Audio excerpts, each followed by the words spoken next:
And hello everyone, and welcome into Matt's Sports Talk. And I wanted to take a few minutes and give a quick update on the Crossroads League playoff race. And the men's side is a little bit more complicated, so I'm just going to give you a quick update on the women's side. And typically today I would give full game recaps of all the games that happened last night. However, there was one game that was canceled last night. That was Goshen at Spring Arbor. That game will be made up tonight at 5 and 7, both for the men and women. So I will be recording my game recap videos coming up tomorrow for both the men and the women, so make sure that you stay tuned for that. There was a big snowstorm yesterday in northwest Indiana through through northern Indiana as well as into southern Michigan. And of course, Spring Arbor, they dealt with a few inches of snow. They had some ice as well going on out that way, not just around Spring Arbor, but around Lansing and Kalamazoo and down south, down Interstate 69 toward Angola and Fort Wayne. And then, of course, around the Toledo metro area, they were under an ice storm warning. Toledo, Findlay, this is Ohio, Toledo, Findlay, down to Bowling Green, pretty much straight down I-75 between Toledo and Lima. So that's why I'm not recording my daily recap videos today. Like I said, I'll be doing that tomorrow once the postponed games become final, which of course the Goshen Spring Arbor men's game will be at 5 o'clock tonight, and then the women's game between those two teams will be at 7. So again, I'll be recording that tomorrow, for both the men and the women's recaps from last night, and then of course previewing some very, very important matchups, I should say, on Saturday. And of course there's only 3 conference games left, so I think tomorrow, after I record the daily recaps, I will be recording a separate video giving you an update on the men's playoff seeding scenarios, because it's a lot more complicated on the men's side than the women's side. So without further ado, we're going to dive into the women's side, where the updated playoff race state is right now. Of course, you have the Taylor Trojans. They're 1-14 in conference. They're coming off of a loss to Indiana Wesleyan last night, and for the Trojans, that loss has officially eliminated them from the playoff race. So, of course, Taylor will just be playing for some momentum to end their season. Of course, try to build off of that going into next season and hope to get a playoff, or hope to get in the playoffs, I should say, for next year. And of course, for Taylor, they were projected 7th in preseason. They were looking really, really good in terms of the early non-conference schedule. And then obviously when conference came for them, that pretty much, they just were not able to recover really after that. Now they were with a lot of teams. They played some teams really, really tough, and it just has not worked out for them. And unfortunately for them, their bid to get in the playoffs fell short this year. So that's where the playoff race stands with them. Now, for the Grace College Lady Lancers, on the other hand, they are still fighting very, very hard to stay in the playoff race. They remain 1 game behind Goshen. Grace is 3-11 in the conference. They had a tough loss last night at home versus Huntington. And for the Lady Lancers, they have dealt with a ton of injuries this year, and that has just really, really, really hurt them. And of course, obviously, you can't do anything about injuries. You can just, obviously, most of all, pray that God heals all of the players that are hurt. That's the most important thing that can happen. But, for head coach Dan Davis, he and his team, they were projected 6th in preseason. They were looking to build off of a really, really decent year last year, where they obviously finished tied for 5th. They were finished tied for 5th last year, and they were actually the 5 seed last year via the Massey rating tiebreaker, which did favor them last year. They were projected 6th this year, and they have just really, really struggled this year. Now, they've had some really, really good games. I mean, they've been in it with a lot of teams. They just have not been able to put all the pieces of the puzzle together in very key moments. So for them, they are still alive in the playoffs. They are 1 game behind Goshen. Now for Goshen and Grace, they ended up splitting on the year. I think they still have to play each other. Actually, I'm not totally sure on that. I believe they do, but maybe they don't. Anyway, so for them, it's going to come down to that common opponent tiebreaker. So obviously that's going to come into play. Not exactly sure who holds that common opponent tiebreaker between those two teams. And then, of course, you look further up the list, for Goshen themselves, they are in that last playoff spot by one game, and really for them, they only need they need at least 2 more wins out of the last 3 games, or have a combination of 2 Grace losses, and that would officially lock the Lady Maple Leafs into the playoffs this year. And up ahead of them are the Bethel Lady Pilots. Bethel's had a really good year. This is the most conference games they have won in probably the last 7 to 8 years at least, if not more than that.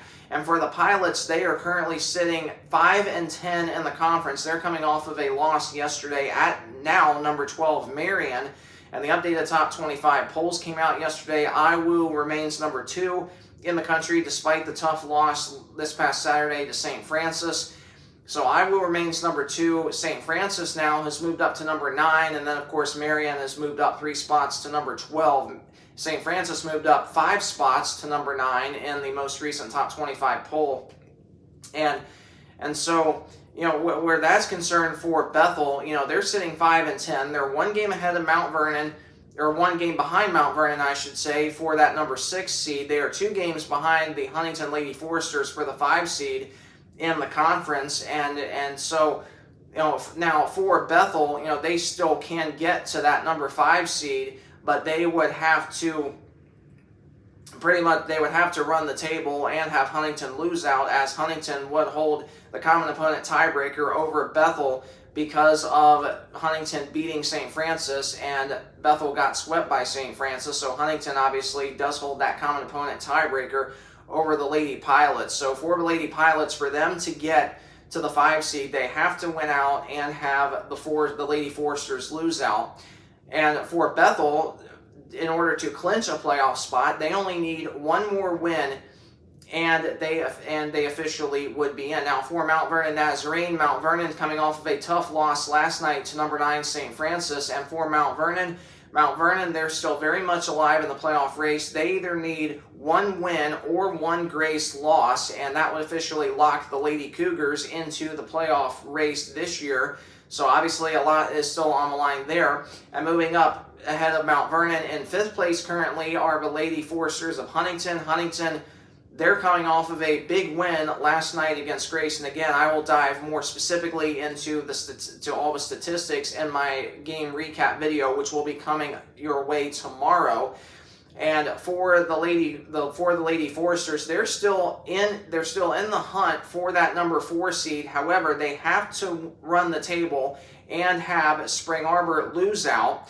And now if Spring Arbor beats Goshen tonight in Spring Arbor, then Spring Arbor would officially lock no worse than the number 4 seed, because they would hold the common opponent tiebreaker over the Lady Foresters with sweeping Mount Vernon. And of course we know Huntington and Mount Vernon split, so again that common opponent tiebreaker would go to Spring Arbor. So 1 Spring Arbor win, they officially lock no worse than the 4 seed and will be in the final position to host a home playoff game coming up 2 weeks, literally 2 weeks away from yesterday, on Wednesday, February 26th. And of course 1 game ahead of Spring Arbor. This is where it gets a little bit more complicated. Of course, St. Francis currently sitting in that number 3 seed at 12-3 in the conference. And for St. Francis to officially lock no worse than the 3 seed, they have to have 1 more win and 1 Spring Arbor loss, and then St. Francis would officially clinch no worse than the number 3 seed. And meanwhile, for the Lady Knights of Marion is currently sitting. They're currently sitting 13-2 in the conference, and this is where it really gets a little bit dicey in terms of trying to figure out exactly where those teams, where Marion, St. Francis, and of course IWU would all end up. So obviously it's still a little bit wide open. We're going to know a lot more between Marion and St. Francis after they play each other on Saturday.